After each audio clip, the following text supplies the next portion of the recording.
La gracia del Señor con vosotros y con vosotras. Hoy es Domingo de la Alegría, Domingo de Gaudete, que es como se llama el tercer domingo de Adviento. Domingo de alegría, domingo de gozo. Hoy tradicionalmente es el domingo de la vela rosa, aunque bueno, el color es lo de menos. La cuestión es que el Señor nos convoca para festejar, para celebrar en la esperanza, pues, el florecimiento de la nueva creación, ese nuevo mundo que está por venir. Celebramos la alegría del Dios que viene a nosotros, el advenimiento de Dios que viene. Y como me gusta recomendar, vamos a despojarnos de las distracciones, especialmente de las distracciones electrónicas, que son las más complicadillas, y vamos a poner este tiempo en las manos del Señor. Amado Señor nuestro, que este domingo de la alegría no perdamos el gozo. Señor, inunda nuestro ser con tu espíritu y abrázanos en Cristo Jesús como siempre hace, Señor. Queremos experimentar el don de tu gracia, esa gracia que es rescatadora, salvadora. Queremos celebrar el perdón que nos das y esa restauración que nos regalas. Sigue poniéndonos desafíos para enfrentarlos conforme a tu voluntad, pero también bríndanos el consuelo y la esperanza que necesitamos en este tiempo. Que tu palabra no nos falte y, Señor, ya sabes que tomamos también conciencia por la iglesia perseguida, Señor, y te rogamos por ella, y lo hacemos declarando y manifestando que tuyo es el reino, el poder y la gloria por todos los siglos. Amén.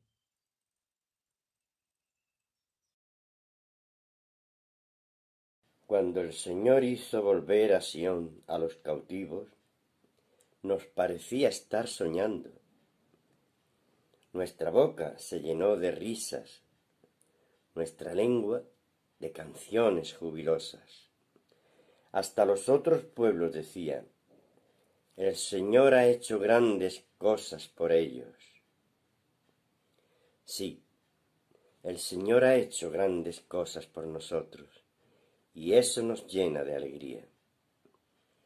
Ahora, Señor, haz volver a nuestros cautivos como haces volver los arroyos del desierto. El que con lágrimas siembra, con regocijo cosecha. El que llorando esparce la semilla, cantando recoge sus gavillas. Amén. Hoy es domingo de Gaudet, que significa regocijo, alegría y gozo. Es doblemente significativo porque nos invita a descubrir la alegría del Salvador en medio de las oscuridades de la vida, como la situación mundial que padecemos.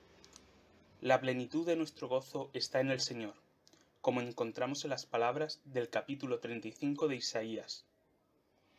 Dice así: se alegrarán el desierto y el sequedal, se regocijará el desierto y florecerá como el azafrán. Florecerá y se regocijará, gritará de alegría, se le dará la gloria del Líbano y el esplendor del Carmelo y de Sarón. Ellos verán la gloria del Señor, el esplendor de nuestro Dios. Fortalezcan las manos débiles, afirmen las rodillas temblorosas. Digan a los de corazón temeroso: sean fuertes, no tengan miedo, su Dios vendrá. Amén.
cuando Cristo regrese para iluminar todo cuanto ahora está oculto en la oscuridad.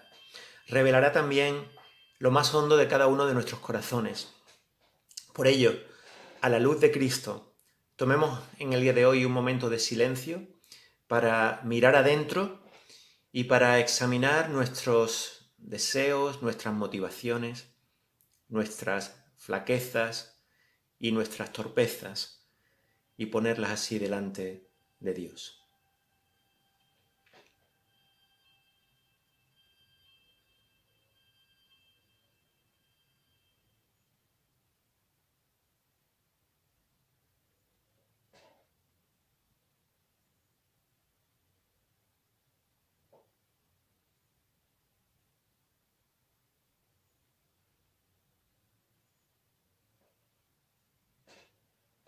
Para esta confesión, la oración y la respuesta es Señor y Dios bueno, y respondemos juntos, perdónanos y sánanos.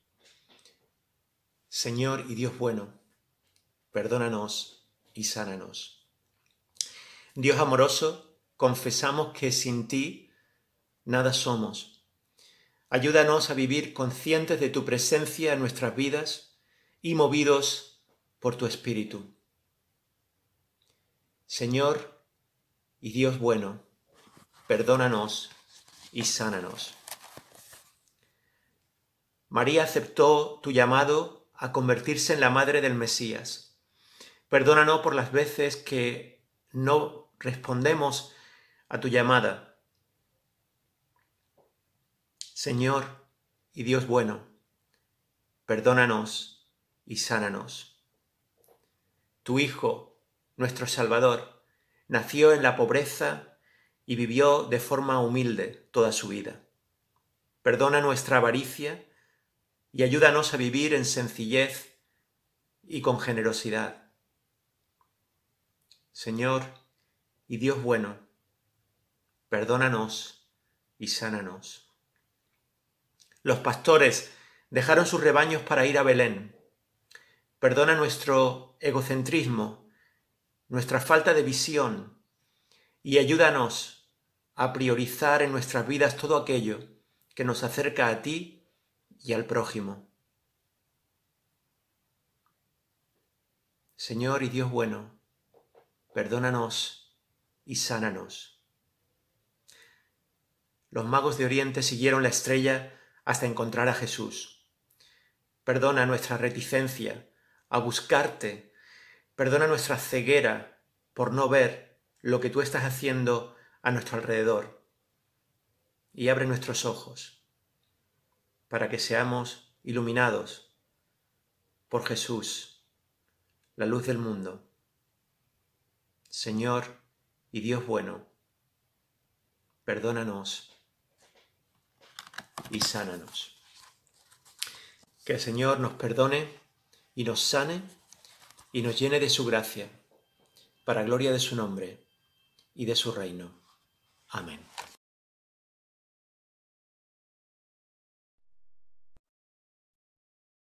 Amado Dios, te damos gracias por la forma en que derramas tu amor. Agradecemos la forma en la que vienes a nosotros en la persona de tu Hijo, despojándote de tus privilegios y asumiendo la realidad humana. Gracias por rescatarnos de la oscuridad y darnos esperanza en estos tiempos. Te pedimos hoy, en este domingo de la alegría y del regocijo, por todos aquellos que tienen preguntas y no hayan respuestas, por los refugiados y las personas desplazadas, por las personas que viven en la calle y los que se preguntan, ¿cuándo tendré un hogar? Por las personas desempleadas, sin solvencia económica y que se preguntan, ¿qué pasa ahora? Por quienes viven en soledad, quienes viven con miedo y cualquiera que en su vulnerabilidad se pregunte, ¿quién puede ayudarme? Si bien nos acordamos de la situación de muchísimos desconocidos que sufren de distintas formas, además queremos también presentarte a nuestros seres queridos y a aquellos que están en nuestros corazones en este momento.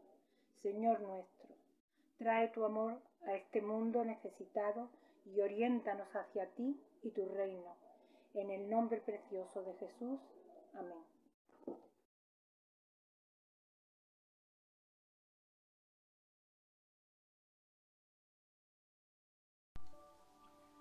Mi gloria glorifica al Señor, y mi espíritu se regocija en Dios mi Salvador, porque se ha dignado a fijarse en su humilde sierva. Desde ahora me llamarán dichosa por todas las generaciones, porque el Poderoso ha hecho grandes cosas por mí. Santo es su nombre. De generación en generación se extiende su misericordia a los que temen.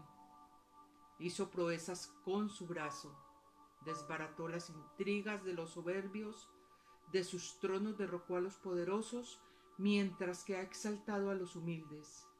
A los hambrientos los colmó de bienes, a los ricos los despidió con las manos vacías.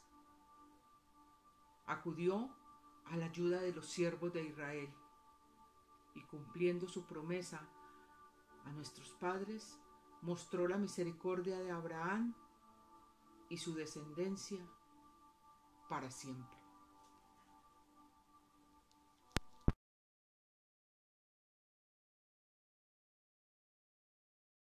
Lectura del Evangelio de Juan, capítulo 1, versículos 6 al 8 y 19 al 28. Dice así: Hubo un hombre enviado de Dios, el cual se llamaba Juan. Este vino por testimonio para que diese testimonio de la luz, a fin de que todos creyesen por él. No era él la luz, sino para que diese testimonio de la luz. Este es el testimonio de Juan. Cuando los judíos enviaron de Jerusalén sacerdotes y levitas para que le preguntasen: ¿Tú quién eres? Confesó y no negó, sino confesó: Yo no soy el Cristo.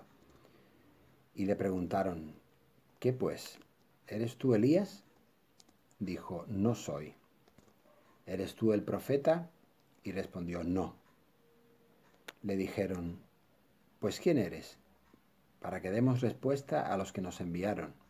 ¿Qué dices de ti mismo? Dijo: Yo soy la voz de uno que clama en el desierto. Enderezad el camino del Señor, como dijo el profeta Isaías. Y los que habían sido enviados eran de los fariseos, y le preguntaron y le dijeron: ¿Por qué pues bautizas si tú no eres el Cristo, ni Elías, ni el profeta? Juan le respondió diciendo: Yo bautizo con agua, mas en medio de vosotros está uno a quien vosotros no conocéis. Este es el que viene después de mí, el que es antes de mí, del cual yo no soy digno de desatar las correas del calzado. Estas cosas sucedieron en Betábara, al otro lado del Jordán, donde Juan estaba bautizando. Hoy tenemos uno de esos textos que los especialistas, que también son gente divertida, llaman, le ponen el nombre de textos tipo sándwich. Y eso es cuando dentro de un texto hay en medio otra sección que habla de una cosa diferente. Dentro del prólogo del Evangelio de Juan, que es donde estamos, que habla de la palabra de Dios hecha ser humano en la persona de Jesús, tenemos unos versículos ahí, a modo de sándwich, que hablan de Juan el Bautista. Y luego vuelven a seguir hablando de Jesús, y después vuelven a hablar de Juan el Bautista otra vez. A lo mejor en vez de un texto tipo sándwich, los especialistas tendrían que haberle puesto el nombre de texto tipo tarta 3 chocolates o algo así, ¿no? Pero bueno, por si alguno de vosotros todavía no ha desayunado, vamos a dejar de hablar de comida, o mejor dicho, vamos a hablar de otro tipo de alimento, ¿no? Del pan del cielo.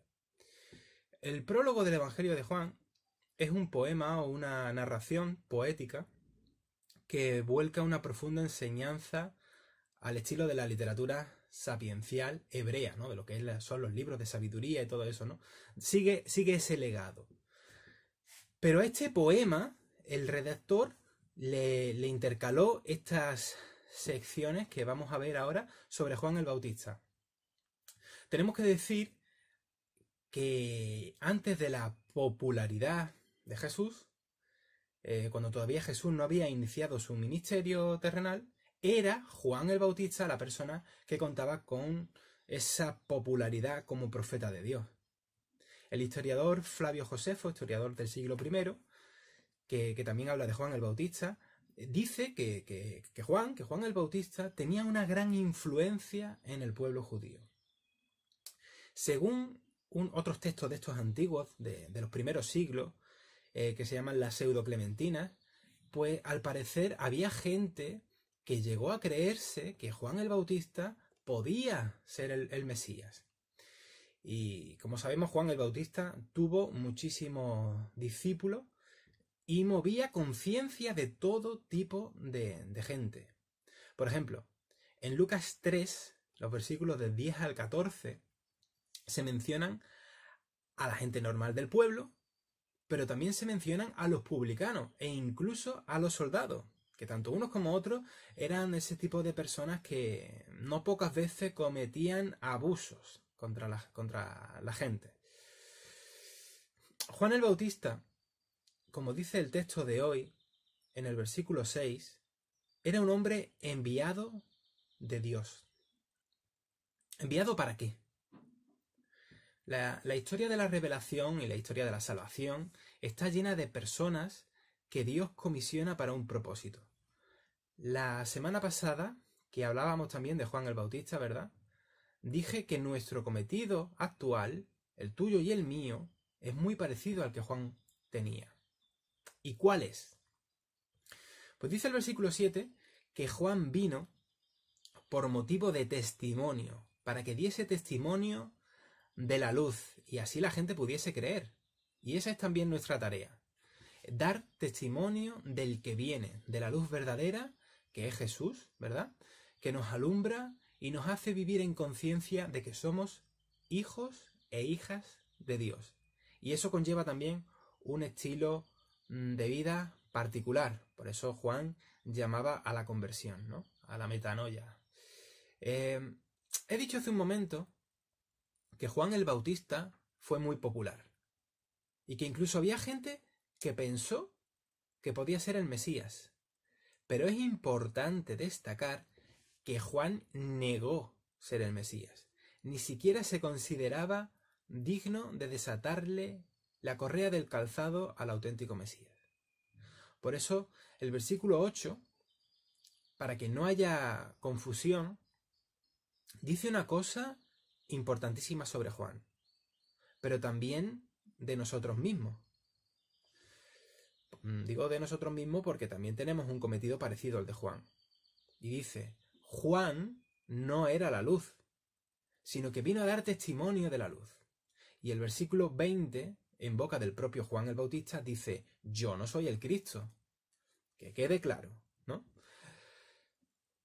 Sobre eso hay que decir que las personas creyentes, incluidos pastores o difusores del Evangelio, por desgracia, son muchas, ¿no? Incluso aquellos que defienden una sana doctrina, en nuestro ego o en nuestra soberbia o afán de protagonismo, no lo sé, a veces cruzamos la línea de creernos lo máximo, ¿no? De ser el mejor predicador o de pertenecer al grupito más exclusivo de los auténticos predicadores de la sana doctrina, los más puros.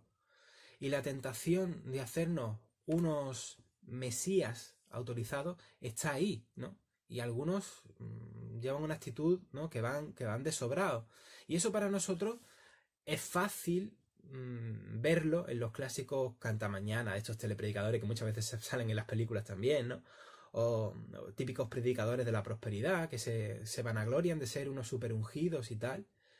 Pero también pasa a otros niveles. De una forma más básica, el, entre comillas, mesianismo también alcanza a gente con buenas intenciones por enseñar lo correcto, pero que acaban creyéndose, pues yo qué sé, los únicos autorizados por Dios o los más esenciales, no sé. También pasa, y esto es súper común, pasa que muchas veces alguien da testimonio de algo que Dios ha hecho en su vida y el peligro está en admirar a esa persona también como un superungido o como alguien ultra especial, porque Dios ha hecho algo en su vida, en vez de fijarnos en el Dios que ha hecho eso, ¿no? Eso está a la orden del día. Y hay muchos superhéroes por ahí en los marcos cristianos, ¿no? Eso es muy común, ¿no? El hacernos gurús, el buscar héroes que en realidad son tan pecadores como lo somos nosotros mismos, ¿no? Así que es importante recordar, como Juan, que nosotros no somos la luz. Solo damos testimonio de ella. Nuestra identidad es en Cristo, eso no lo pongo yo en duda, y su Espíritu está en nosotros, eso es verdad. Pero ni tú ni yo somos Dios. Así como el texto deja clara la identidad de Juan el Bautista, debe quedar clara que nuestra identidad es la de hijos e hijas de Dios que viven como siervos de Él y de su obra. Pero no somos superhéroes. El texto aclara bien cualquier malentendido sobre Juan el Bautista, porque era lo típico en aquella época, ¿no? Que estuviese ese malentendido de que quizá él pudiera ser el Mesías. Pero indirectamente también aclara cualquier malentendido sobre nosotros mismos, sobre todo si nos hacemos populares. Y sobre cualquiera, ¿no? Cualquier malentendido sobre cualquiera que pretenda, consciente o inconscientemente, ser un gurú, o un iluminado, o un mesías, porque dentro de la palabra mesías hay distintas connotaciones, ¿no? Hay muchos tipos de ideas de creerse uno ser un mesías. En el lenguaje que se usa en este evangelio, como hemos comentado otras veces, según los especialistas es un lenguaje protonóstico, ¿no? Que tiene unas particularidades propias, un lenguaje simbólico en cierto sentido. Entonces, en este lenguaje, hablar de luz y oscuridad, como hemos dicho muchas veces, hablar de luz es hablar de conocimiento de Dios, y de oscuridad es desconocimiento, ¿no? Pero en nuestros días, la palabra oscuridad, además de ser desconocimiento de Dios, de no conocerle, de no recibirle, de no vivir, por tanto, sabiendo que somos hijos e hijas suyos, ¿no? La palabra oscuridad también nos lleva a pensar en el desaliento, en la tristeza y en la falta de esperanza. Por eso hace falta la luz del Mesías que, como un faro, ¿verdad?, oriente nuestras vidas en la oscuridad. Jesús es la verdadera luz en estas fiestas navideñas. Como dice Isaías, y recuerda Mateo también, el pueblo asentado en tinieblas vio gran luz. Y eso es lo que necesita este pueblo globalizado al que llamamos mundo, la aldea global, ¿no? La humanidad. Vivimos en medio de temores, de lucha, de desesperación, de enfermedad, de crisis de todo tipo, de guerras, de hambre, de cosas que ya a lo mejor no son noticia, pero que están ahí. Incluso vivimos en tiempos de búsqueda de identidad o de motivos para vivir. Y el problema de la existencia del mal lleva a mucha gente a cuestionarse o a negar que haya un Dios al que le importemos, ¿no? Pero precisamente, junto con Juan el Bautista, anunciamos, como dije el domingo pasado, que no estamos alejados de la mano de Dios, como dice ese dicho popular. Que Dios tiene respuesta a la oscuridad que nos asedia, que Dios es dueño del tiempo, que Dios es dueño de la historia, y que su luz va a dar respuesta y punto final a todos los males. Y en cierto sentido podemos decir que esa respuesta ya la ha dado en la persona de Cristo.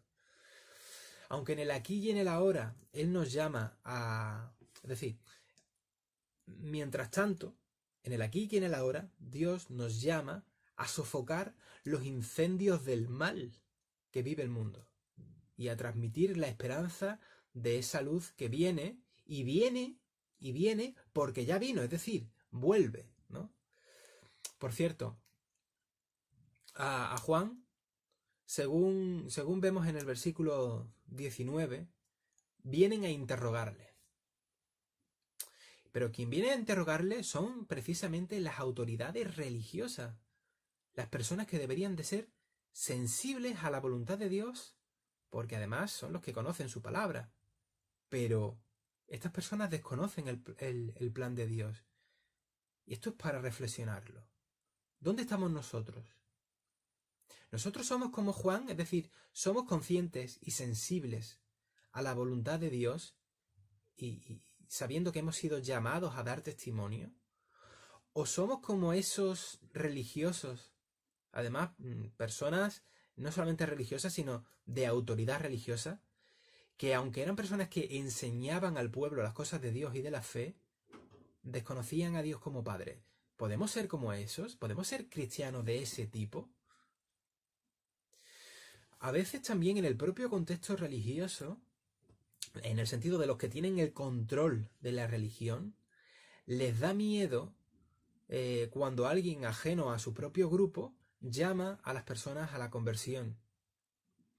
Y en nuestros días, ante el auge de tantísimas sectas o de tantísimos iluminados y cantamañanas y todo esto, en nuestros días es comprensible, pero aquí la cosa es distinta. Aunque también esto es un aviso para nuestros días, ojo. Y es que esta gente, que es supuestamente gente de Dios, no están en línea con Dios. Y vienen a interrogar, vienen a investigar, a cuestionar, porque no son capaces de discernir espiritualmente. En estas fechas navideñas vamos a tomar conciencia de que lo que celebramos es algo más que fiestas, que banquetes, turrón y champán, como dice por ahí una canción. Podemos quedarnos en lo superficial, aunque teóricamente seamos personas de fe, y no darnos cuenta de la llamada de conversión y de recepción a Jesús que implica un Adviento y una Navidad bien entendida. No olvides que también nosotros somos ahora voces que en mitad del desierto proclaman que se enderece el camino del Señor. Y mucha gente están viviendo en estos días la sequedad de un desierto existencial.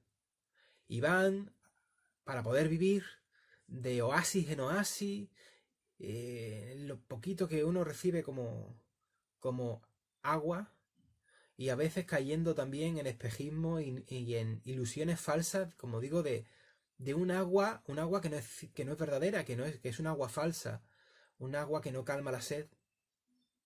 Voces en el desierto. Anunciad dónde está el manantial de agua viva y el vergel eterno que crece a su paso. No olvides que hoy es el domingo de la alegría, de gaudete, de gozo. Regocíjate, el Señor viene, y alégrate con los demás hermanos y hermanas. Pero también, como estamos viendo, anúncialo, y anúncialo con júbilo.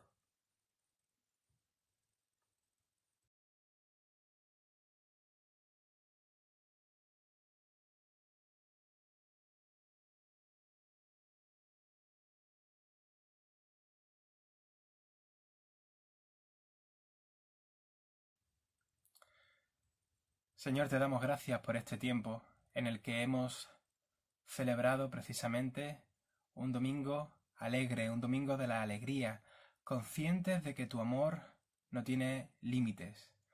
Alegres, Señor, porque vienes a nosotros. Adviento es advenimiento, es venida, es saber que tú estás en favor de la humanidad y que quieres establecer una relación de amistad con los seres humanos. Muchas gracias, Señor. Te rogamos por cada uno de los miembros de la Iglesia y por sus familias, amigos, allegados, Señor, conocidos, por todos ellos, para que puedan tener una Navidad, unas fiestas conscientes realmente de lo que implica saber que tú estás en favor de los hombres. Amén.